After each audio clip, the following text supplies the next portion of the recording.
Alhamdulillah, wassalatu wassalamu ala rasulillah. Ensuite, Ibn Taymiyyah nous dit فَهَؤُلَاءِ إِنْ عُوفُوا مِنَ الْمِحْنَةِ مَاتُوا وَدَخَلُوا الْجَنَّةِ. Toujours en parlant de ces musulmans, qu'ils soient convertis ou qu'ils soient nés dans des foyers musulmans et qui détiennent l'esquisse de la foi sans toutefois avoir goûté à la réalité de la foi. Cela, dit-il, s'ils sont épargnés de la tentation et qu'ils meurent, ils entrent au paradis. Ceux-là, au cas où ils sont épargnés de la mise à l'épreuve, de la tentation, ils meurent en musulmans et par conséquent, ils entrent au paradis. Donc ces gens à la fois faibles ont tout intérêt à éviter les tentations. Ils doivent implorer le Seigneur Tabaraka wa Ta'ala de les épargner de mise à l'épreuve sévère, de choses qu'ils ne seraient pas en mesure de surmonter et qui causeraient leur perte. Et nous ne savons pas exactement quel est le degré de notre foi, nous ne pouvons pas mesurer. Et la sincérité dans la foi, elle se manifeste également face aux épreuves. Mais il ne faut pas souhaiter cela comme nous l'avons dit et nous le répétons. عند البخاري ومسلم قال عليه الصلاة والسلام يا أيها الناس لا تتمنوا لقاء العدو واسألوا الله العافية فإذا لقيتموهم فاصبروا واعلموا أن الجنة تحت ظلال السيوف. Chez l'imam al-Bukhari et Muslim, il y a ce fameux récit « Oh les gens, ne souhaitez pas la rencontre de l'ennemi. Ne cherchez pas à vous exposer à la tentation. Ne souhaitez pas la rencontre de l'ennemi et réclamez d'Allah la paix et la tranquillité. Demandez à Allah de vous mettre à l'abri. Mais si vous les rencontrez, si vous rencontrez cet ennemi, alors endurez, alors patientez, alors soyez ferme. Certes, le paradis est le paradis est à l'ombre des épées. Est à l'ombre des épées.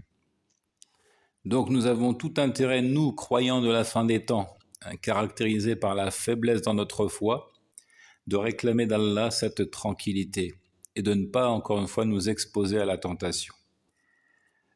Également chez l'imam al-Tirmidhi, un récit qui a été authentifié par Al-Albani, قام أبو بكر الصديق على المنبر ثم بكى فقال قام رسول الله صلى الله عليه وسلم العام الأول على المنبر ثم بكى فقال سلوا الله العفو والعافية فإن أحدكم لم يعطى بعد اليقين خيرا من العافية. Abu Bakr, le véridique, s'est tenu debout sur la chair pour y faire le sermon. Donc.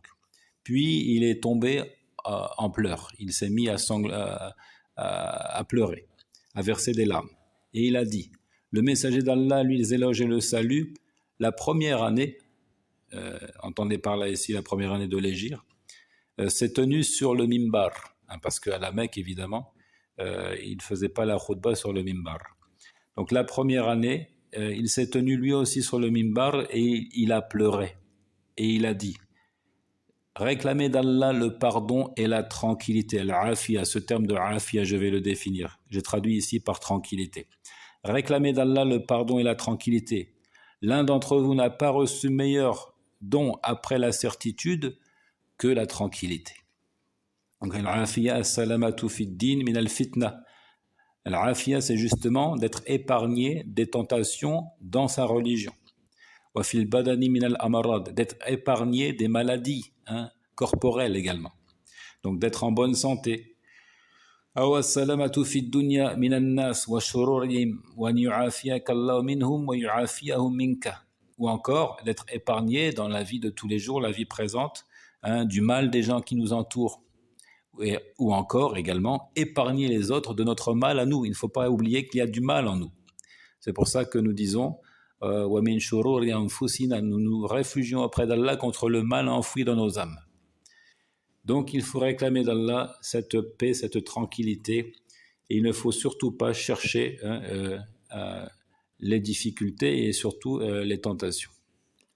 Et c'est là un des effets de la grâce d'Allah. Une des preuves palpables et concrètes de la largesse de la miséricorde d'Allah, qui fait mourir des milliers, peut-être même des millions de musulmans à travers les siècles, en les épargnant de la tentation, de telle sorte qu'ils entrent au paradis, malgré la faiblesse de leur foi. Puis Ibn Taymiyyah nous dit وَإِنِ ابْتُلُوا بِمَنْ يُدْخِلُ عَلَيْهِمْ شُبُهَاتٍ تُوجِبُ رَيْبَهُمْ فإن لم ينعم الله عليهم بما يزيل الريب وإلا صاروا مرتابين وانقلبوا إلى نوع من النفاق. Il dit, si par contre, s'ils ne meurent pas paisiblement, tranquillement, étant épargnés de la tentation, si par contre, ils sont éprouvés par quelqu'un qui soulève des ambiguïtés imposant la suspicion, et qu'Allah ne les gratifie pas de ce qui permettra de dissiper le doute, alors ils deviennent hésitants, ils deviennent incertains. Et ils sont affectés d'une catégorie de l'hypocrisie.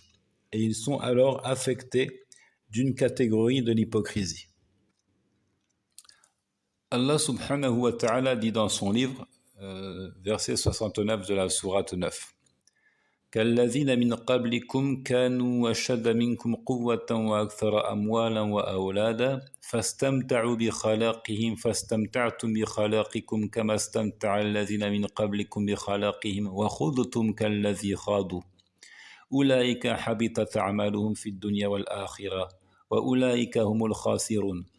Le verset dans son intégralité, il dit: Il en fut de même de ceux qui vous ont précédés, ils étaient plus forts que vous, plus riches et avaient plus d'enfants.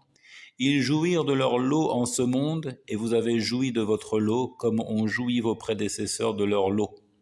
Et vous avez discuté à tort et à travers, comme ce qu'ils avaient discuté. Ceux-là verront leurs œuvres anéanties dans ce monde et dans l'autre, et ceux-là sont les perdants. Ce verset, il est très important. Il parle de deux formes de maladies qui peuvent affecter les cœurs. Deux formes de maux, de maladies qui affectent les cœurs. Il y a d'une part ash-shahawat, que l'on traduit communément par les passions, et d'autre part ash-shubuhat, que l'on traduit communément par les ambiguïtés ou les équivoques. Lorsqu'Allah subhanahu wa ta'ala nous dit ils jouirent de leur lot en ce monde, et vous avez joui de votre lot, c'est-à-dire vous vous êtes adonné à vos passions, vous avez assouvi vos désirs. Et lorsqu'il dit, vous avez discuté à tort et à travers comme ce qu'ils avaient discuté, ici c'est une allusion aux ambiguïtés soulevées au sujet de la foi et de la religion en général. Ce sont donc les deux sources de corruption des cœurs qu'il faut absolument éviter. Éviter de discuter à tort et à travers sur la religion, c'est-à-dire sans science, ou encore écouter les hypocrites, écouter les athées, écouter les ennemis de la foi. Dans ce sens, le Très-Haut nous dit, verset 68 de la sourate 6, وَإِذَا رَأَيْتَ الَّذِينَ يَخُوضُونَ فِي آيَاتِنَا فَأَعْرِضْ عَنْهُمْ حَتَّى يَخُوضُوا فِي حَدِيثٍ غَيْرِهِ وَإِمَّا يُنْسِيَنَّكَ الشَّيْطَانُ فَلَا تَقْعُدْ بَعْدَ الذِّكْرَى مَعَ الْقَوْمِ الظَّالِمِينَ. Il s'adresse ici à son messager en disant, quand tu vois ceux qui pataugent dans des discussions à propos de nos versets, éloigne-toi d'eux jusqu'à ce qu'ils entament une autre discussion. Et si le diable te fait oublier, alors dès que tu te rappelles, ne reste pas avec les injustes. Donc ces débats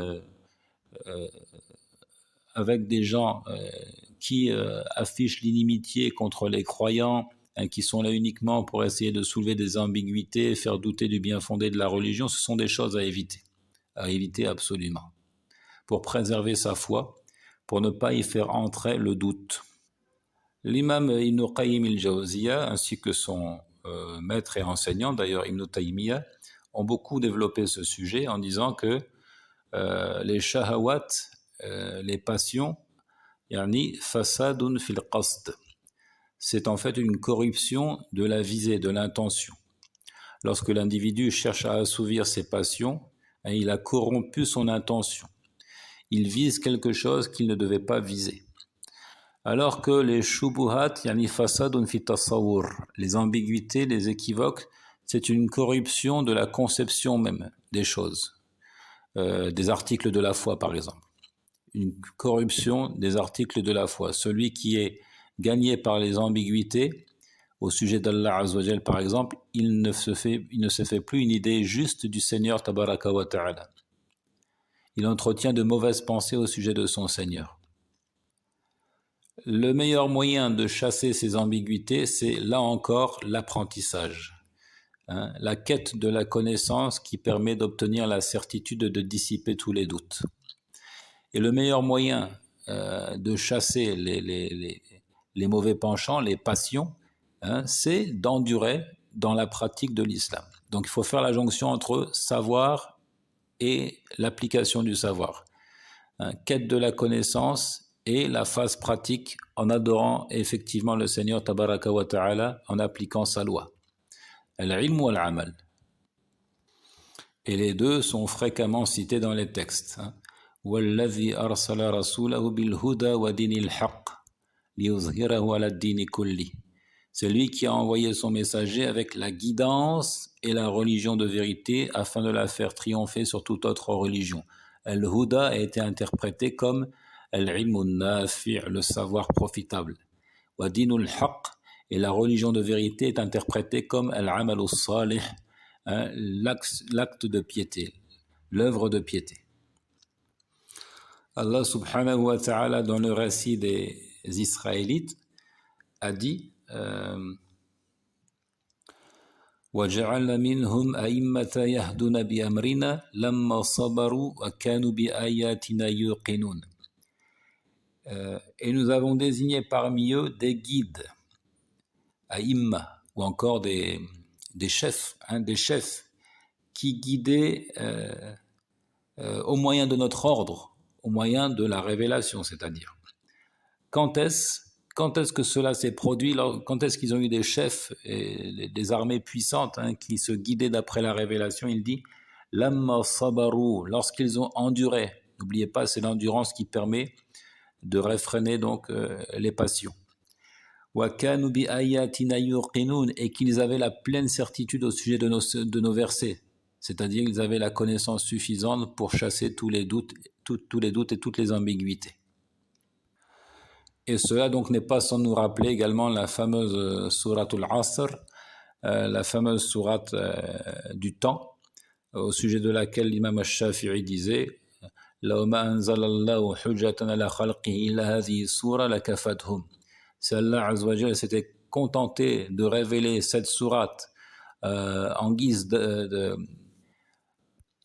d'argument dressé contre les gens, elle aurait été suffisante. S'il s'était contenté d'édifier les hommes au moyen de cette sourate, cela leur aurait suffi. Et nous voyons bien qu'Allah Azza wa Jalla dit dans cette sourate justement وَالْعَصْرِ إِنَّ الْإِنسَانَ لَفِي خُسْرٍ إِلَّا الَّذِينَ آمَنُوا وَعَمِلُوا الصَّالِحَاتِ وَتَوَاصَوْا بِالْحَقِّ وَتَوَاصَوْا بِالصَّبْرِ. Par le temps, l'homme est certes en perdition, à exception faite de ceux qui ont cru et pratiqué les bonnes œuvres, et qui se recommandent mutuellement l'endurance et se recommandent mutuellement la vérité. Là encore, les deux sont cités. As-sabru, l'endurance qui permet d'éviter d'assouvir ses passions, de déborder, de sortir du cadre de la loi. Et puis la vérité qui permet de chasser tous les doutes et toutes les ambiguïtés. Donc tout cela pour dire que Ibn Taymiyyah a souligné que si ces gens à la fois faibles meurent sans être éprouvés, alors ils entrent au paradis.